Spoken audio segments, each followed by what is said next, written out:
We made it. The suffering is finally over. Ball is finally here.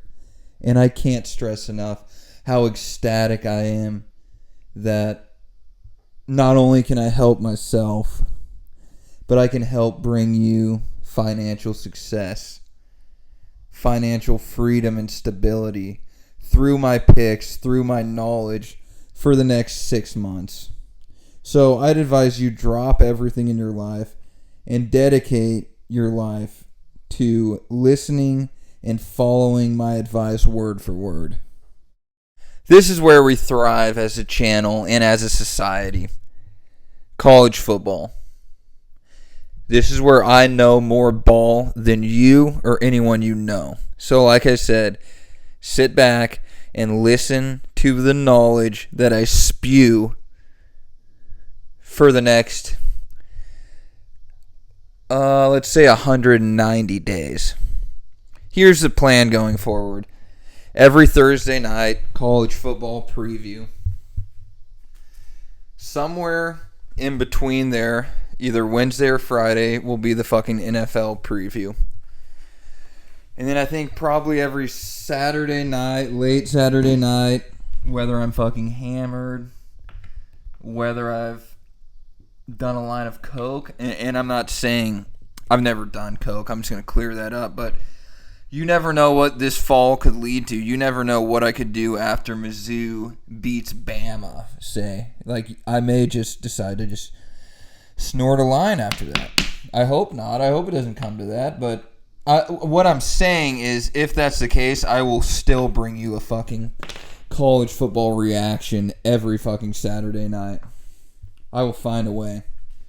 And then I'll give you your NFL reaction probably every Tuesday night. So if you do the math there, that is 4 videos a week of ball. So you better fucking be there. You better support the channel. You better tell everyone you know to support the channel. Because that's what I deserve for all the money I'm going to be making you this year. So let's go ahead and get right into the analysis. First college football game of the year, 11 a.m. Saturday from Ireland. K-State, Iowa State, top 25 matchup. Hold on one second.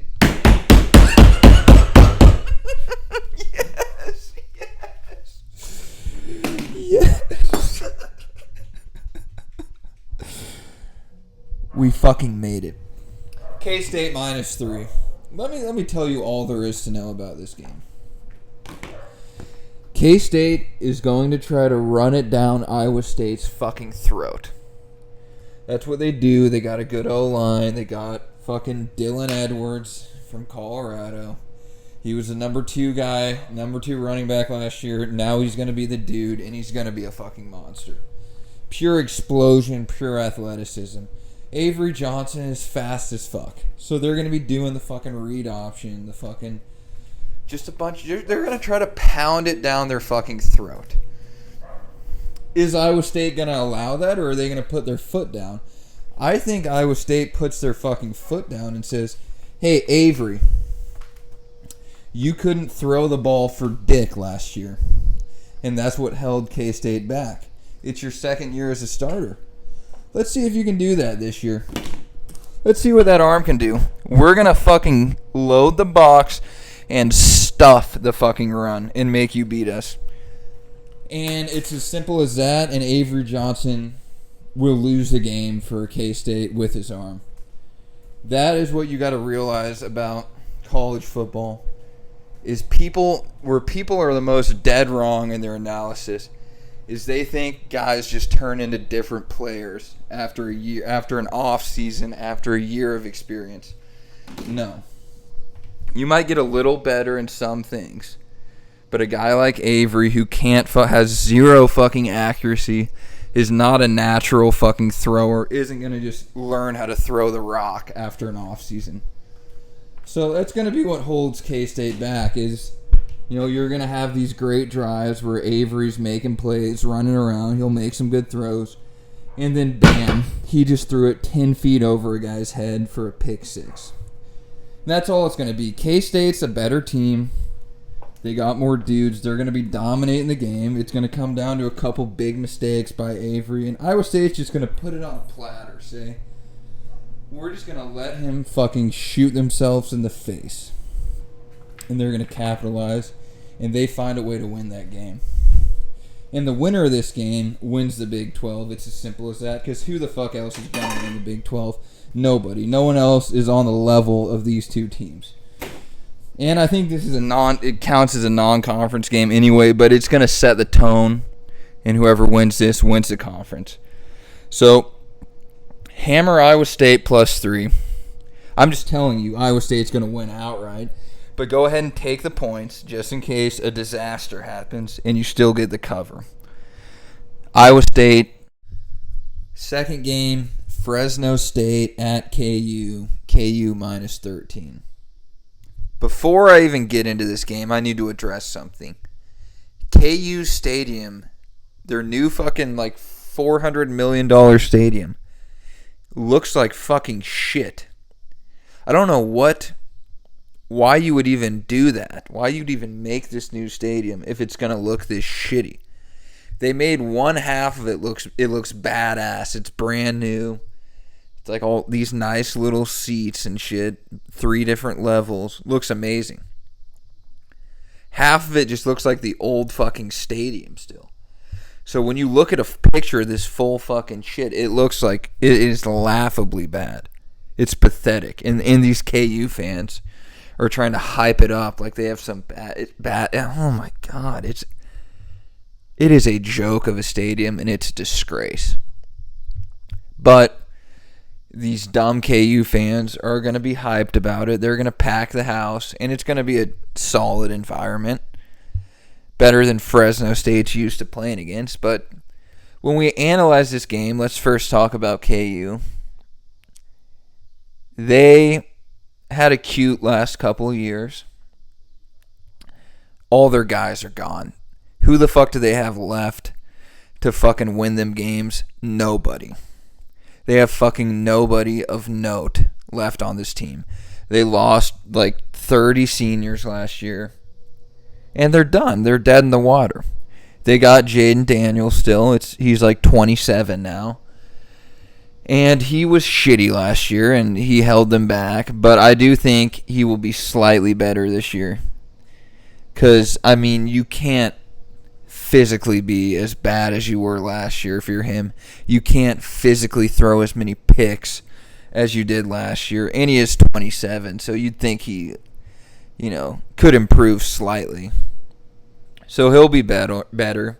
They have a joke of a schedule, so they'll go 6-6 again. And KU fans, it's such a low expectation. They're so pathetic. They're a joke.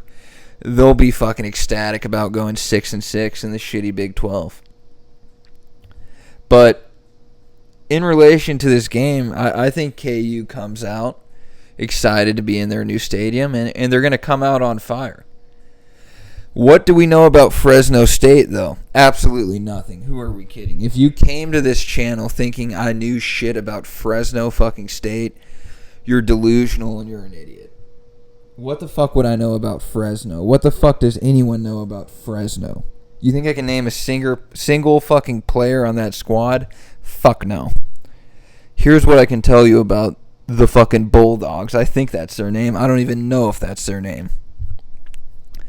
They're a scrappy team. Historically, they will come into a Power 5 place like KU and just whip their cock out and piss on the field. And they'll still lose the game, but they'll keep it close. That's what Fresno does. I think they got a new coach last year and kind of had a shitty year, but it's year 2. Maybe they settle in and they fucking handle business.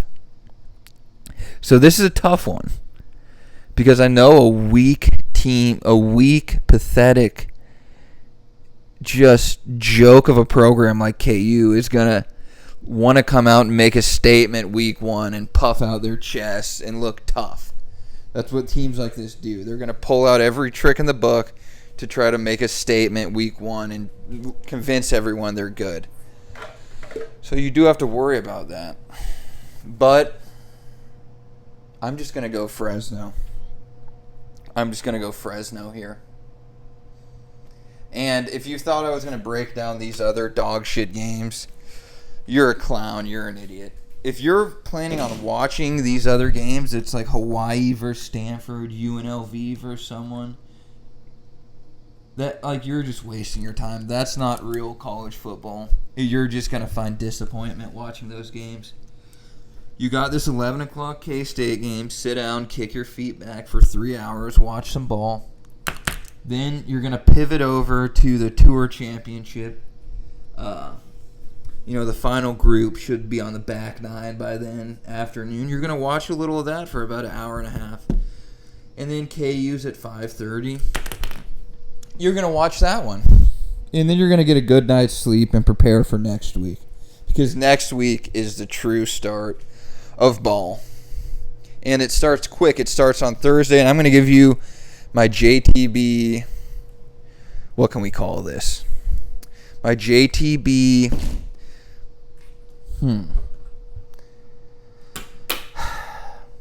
I don't know. I don't have a name. But this is my week in advance fucking long-range sniper pick for next week. Wyoming -7 at Akron. You're going to hammer Wyoming. Akron is the worst team in the country by far. And if you've been a long-term fan and subscriber of this pot or whatever the fuck this is, this YouTube channel, that might have made you a little scared. Because, we've made bank fading Wyoming for the last 2 years. It's like our go-to pick is you just hammer whoever plays Wyoming and you get free money hand over fist. What I say to that is don't worry. Starting after this first game, we will fade them the rest of the year and we will make money hand over fist. They're going to be terrible again. It is what it is, but just like KU, they're playing a weak team the first game, and they're going to want to puff their chests out and look tough. And unlike KU, they're going to execute that, and they're going to win this game by like 20. So go ahead and hammer that right now. Typically, when I make a pick like that, the line's going to move a couple points the other way because Vegas knows that all of my fan base is going to, we just move the line. We have that power. So get on that quick. But that's all I got for the video. I'll be back with a recap Saturday night.